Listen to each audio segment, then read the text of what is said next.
Hey Will, thanks for your video comment in the discussion forum. I'm going to respond in kind. I think I've gotten most of my health back, so I'm trying to dive back in to enter into dialogue with everyone here.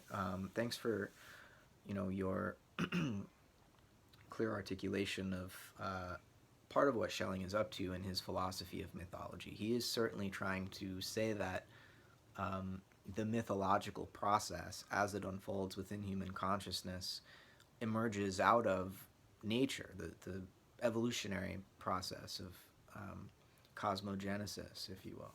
So he wants to say that myth is continuous with cosmos, and that myth is just as real, just as true in some sense, as the evolution of species in the history of this planet, right? So it's true that myth unfolds in the interior plane, right, within human consciousness, but it's no less real for all of that. Mythological events actually transpired in the course of the evolution of the human species, right? And it is not as though a human subject projected, as you put it, or um, you know, artificially fashioned gods and goddesses and their um, dramatic, tragic, comedic relationships and narratives.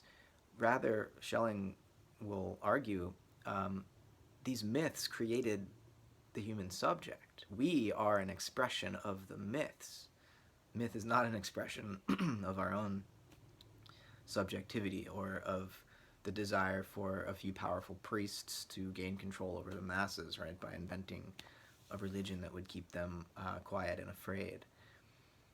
So Schelling is putting myth in a far more fundamental position than, for the most part, modern, rational, enlightened um, consciousness, rationality, rational consciousness would have it, where myth is something that we can just grow out of. And indeed, in thinkers like Hegel, it's not so much that we can put down myth and dismiss it entirely, but for Hegel, mythic truths can and should be translated into rational scientific truths, and once we've made the translation, um, the myth becomes sort of just a husk, and the true essence is in fact the philosophical concepts underlying the myths.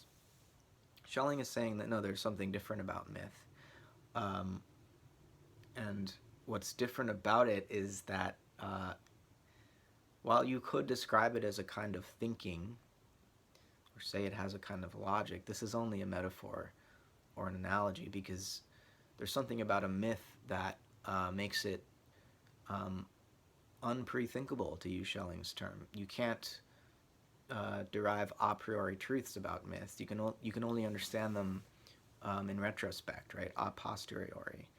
You can grasp, right, like the psychological meaning, the lesson, if you will, the teaching of a myth after the fact. But as you're undergoing it, it's hard to predict in advance where it's headed.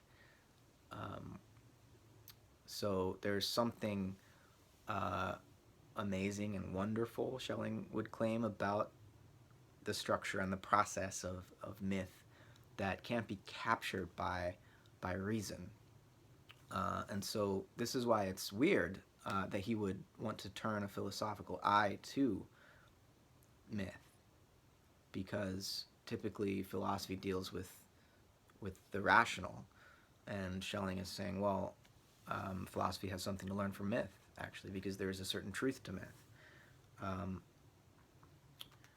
so one thing that I want to add to what you've said, Will, is that for Schelling, it's not just that myth is an expression of nature; it's that um, you mentioned the God's eye view of creation, whereby I think what you were saying is that the evolution of nature or life on Earth would be continuous with the evolution or the unfolding of myth within the consciousness of human beings. Um, from Schelling's perspective, God isn't an eternal view from outside, as it were. What Schelling is saying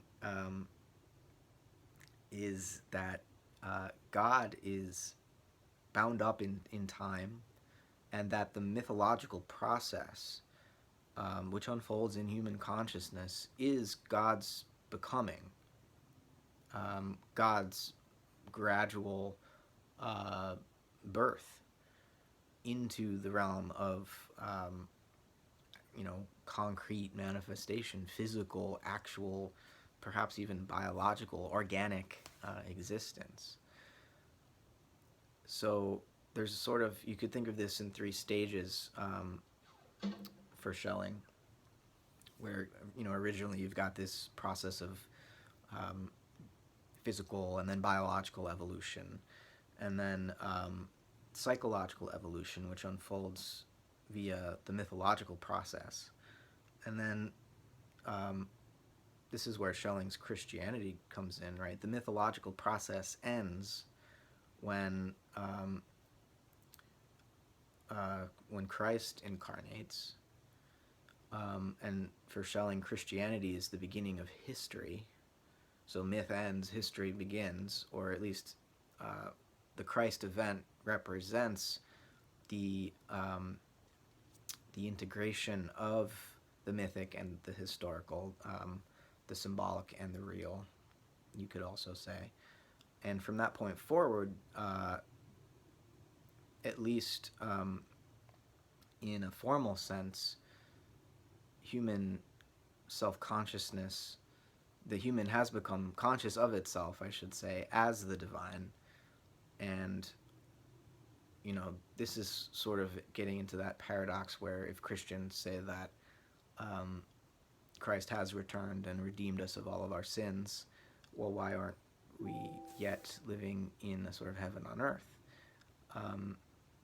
And I think, again, for Schelling, this is all rooted in a process ontology. So the mythological process is never really finished. The historical process is never really finished. The natural process of evolution is never really finished. So this is an open system, in a sense, that continues to unfold, and that God's becoming is paradoxically eternal.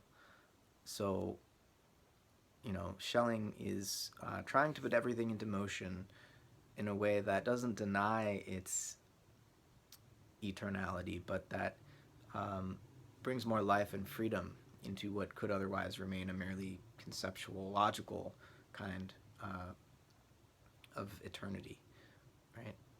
So, yeah, myth for Schelling is really the birth of God in human consciousness, right? And we can't deny his ultimately Christian leanings and his understanding of what the mythological process is pointing humanity to, right? And we may want to part ways with him on that, or we may want to kind of reinterpret in more inclusive, pluralistic terms what he's trying to suggest there in the terms of one particular religion. But I think I'll leave it at that for now, and definitely curious to hear what you make of my attempt to share a bit more of what I think Schelling is up to.